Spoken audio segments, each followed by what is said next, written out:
Patang story, kite story, is a very olden story. L'histoire du cerf-volant est une très vieille légende. On la retrouve déjà dans le Mahabharata, la grande épopée indienne. Un jour, le père spirituel du clan des Kauravas, alors en guerre contre celui des Pandavas, fut atteint par plusieurs flèches. Il s'écroula. Mais c'était la saison des pluies. Alors, il ne voulut pas laisser partir son âme. Il attendit donc la saison du soleil, l'Uttarayan, et dès qu'elle fut là, il libéra son âme.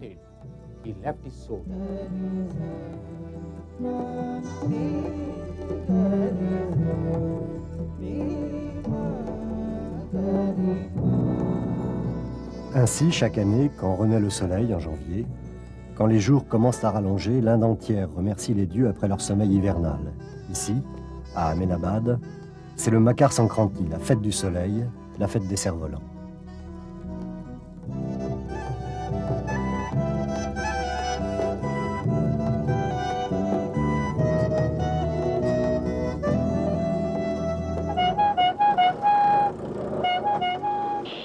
Ahmedabad, capitale de l'État du Gujarat, 3,5 millions d'habitants qui vont vivre à l'unisson les semaines de la fête du cerf-volant. Une fête qui cache mal pourtant les tensions qui agitent régulièrement la ville. Située entre le nord, à majorité musulmane, et le sud, à majorité hindoue, Ahmedabad résume bien les contradictions et les difficultés de l'Inde moderne. Côte à côte, la tradition et le mode de vie occidental. Côte à côte, une ville à majorité hindoue et une forte communauté musulmane.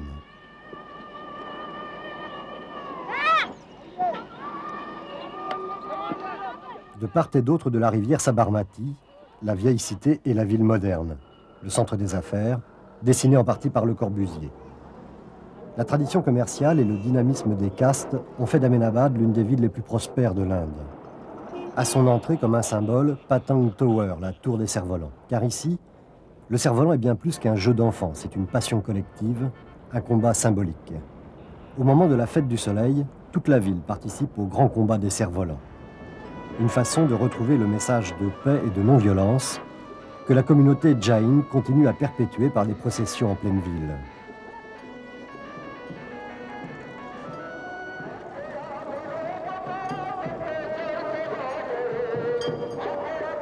Très influente à Ahmedabad, cette branche de l'hindouisme pousse les principes de non-violence à l'extrême.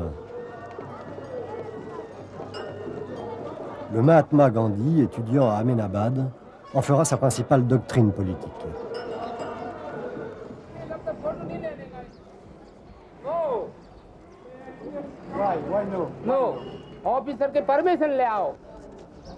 Pourtant, aujourd'hui, derrière la non-violence, derrière la passion des cerfs-volants, la ville est nerveuse. Rues barrées, commerces fermés, 2 quartiers d'Ahmedabad sont soumis au couvre-feu. Il y a quelques semaines, des heurts violents ont opposé les communautés hindoues et musulmanes. Chacun ici redoute une explosion comparable à celle de 1969. Il y avait eu 2000 morts. Depuis, la ville s'embrase au moindre incident. 200 morts en 1990. Cette année encore, les autorités craignent que la fête ne dégénère. Et pourtant, dans la rue, quincailliers, barbiers, marchands de tissus, tous se transforment en fabricants ou en vendeurs de cerfs-volants. Mais là aussi, chaque communauté a un rôle bien défini. Les musulmans fabriquent, les hindous vendent. Oustad Noshad, lui, est musulman. C'est l'un des maîtres artisans les plus cotés d'Ahmedabad. Il travaille depuis l'âge de 10 ans. À la fois science et art, son métier s'est transmis de père en fils depuis plusieurs générations.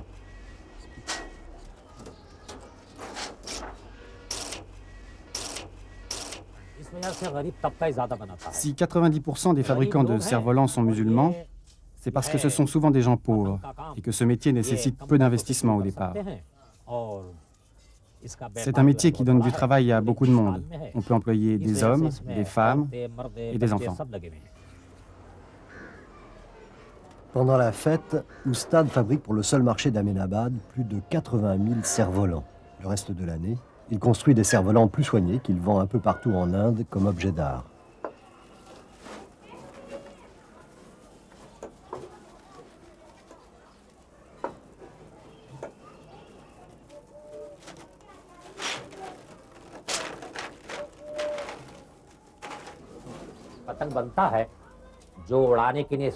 Les cerfs-volants de combat, parfaitement équilibrés et donc très stables, demandent plus de travail. Cela, on ne peut en faire que 10 par jour. Le geste que je fais là, avec cette baguette, me montre qu'elle n'est pas assez équilibrée. Vous voyez, je suis obligé de la retailler, comme ça.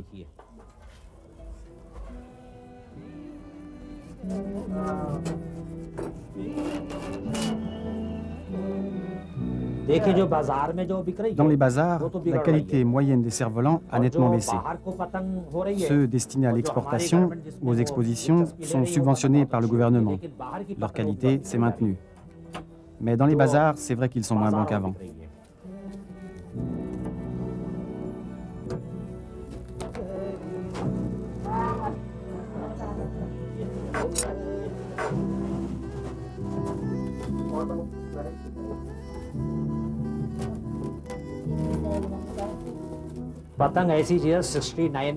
En 1969, après les émeutes, le gouvernement cherchait en vain une solution pour régler les conflits. Et puis, le jour de la fête, hindous et musulmans se sont retrouvés sur les toits en paix et le calme est revenu. Mais quand il y a des couvre-feux, les gens de l'extérieur ne peuvent plus entrer dans la vieille ville. Et donc, les ventes diminuent.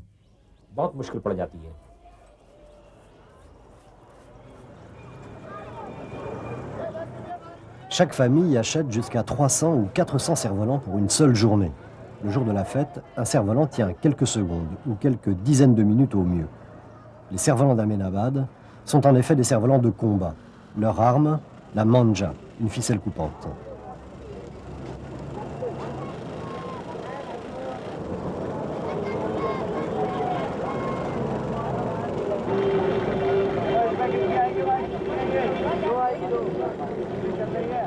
La pâte colorante dont on enduit les ficelles est faite de glu, de riz, mais aussi de verre pilé.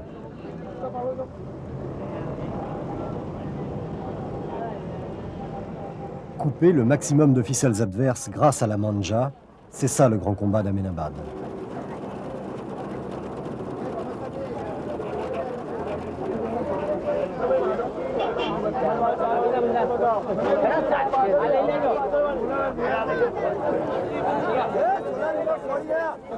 Combien cela? 50 roupies les 5. 50 roupies, c'est cher. Oui, mais attention, c'est du papier de grande qualité, très très léger. C'est ce qui se fait de mieux pour le combat.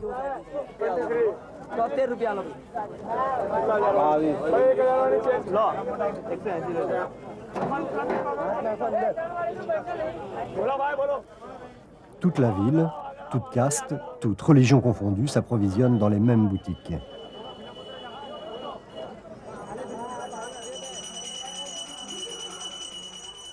Mahesh Joshi est hindou.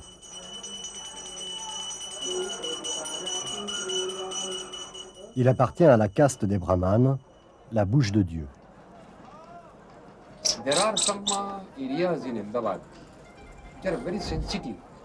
Certains quartiers d'Ahmedabad sont particulièrement sensibles. Mais ces émeutes communautaires n'ont pas spécialement lieu à l'occasion de la fête des cerfs-volants.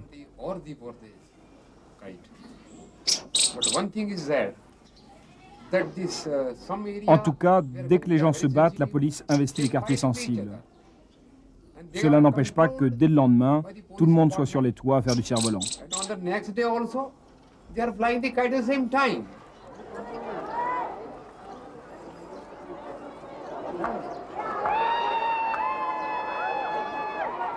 Toute la soirée qui précède la fête, on commence à s'installer sur les toits de la ville pour se préparer au grand combat.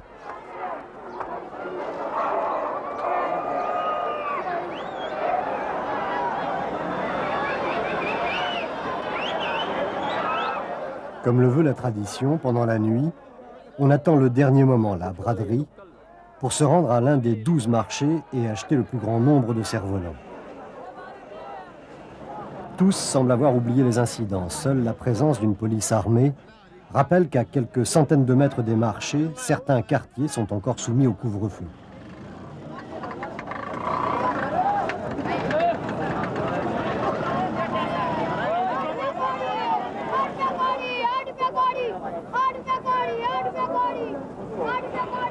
De toute la région, on descend vers Ahmedabad. Les plus pauvres dépenseront en cerfs-volants et en ficelles jusqu'à 800 roupies, l'équivalent d'un mois de salaire.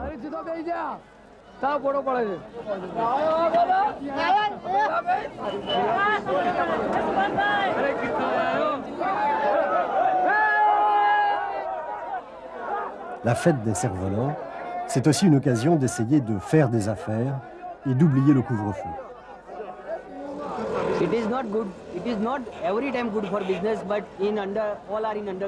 Tout ça n'est pas très bon pour les affaires, mais tout est maintenant rentré dans l'ordre.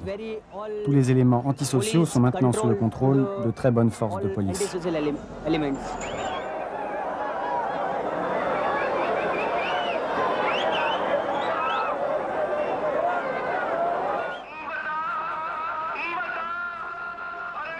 Dès l'aube, on investit les terrasses.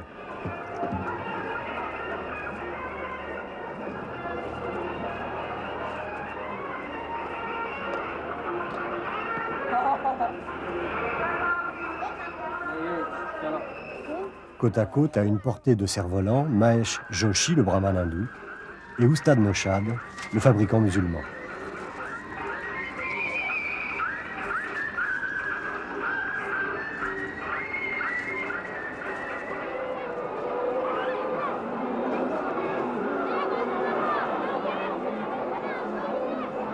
Le grand combat d'Ahmedabad est l'une des seules fêtes qui réunissent l'ensemble des communautés. Ici, lancer un cerf-volant, c'est se tourner vers le ciel, une façon de remercier les dieux, un hymne au soleil et à la paix.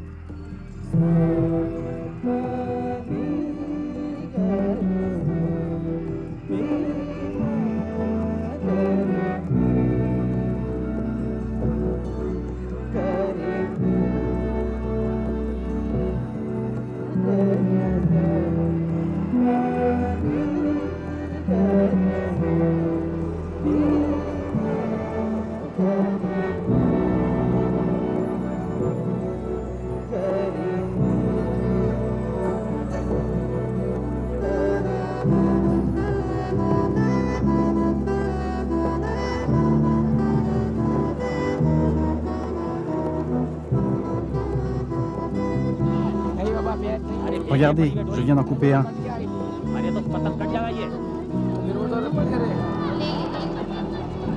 Laisse filer. Laisse-moi du mou.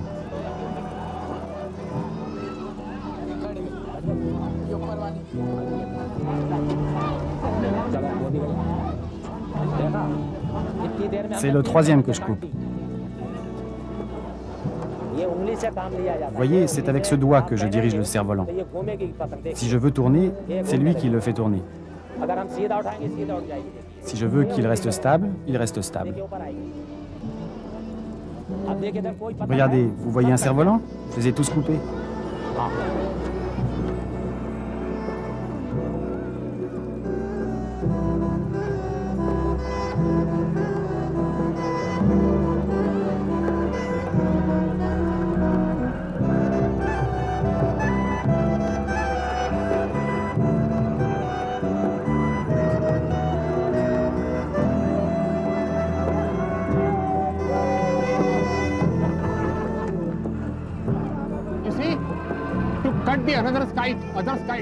Vous voyez, couper le cerf-volant des autres, c'est un art. Vu sous cet angle, vous devez d'abord amener votre cerf-volant au-dessous de l'autre et là, vous devez tirer la ficelle le plus vite possible avec un geste parfait. J'essaie de couper le cerf-volant là-bas.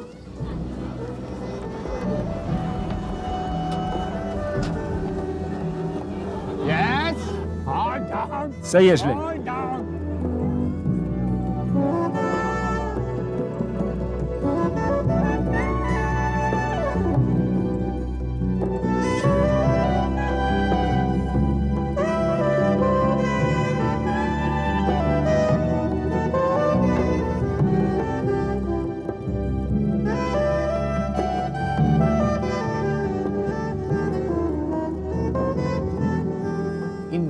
Pendant la fête, le soleil envoie de nouveau ses rayons directement vers la Terre.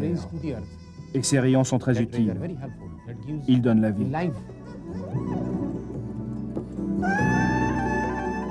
Ainsi, pendant toute une journée, sur les terrasses d'Ahmedabad, plus personne ne veut savoir si la ficelle que l'on coupe est tenue par des mains hindoues ou musulmanes.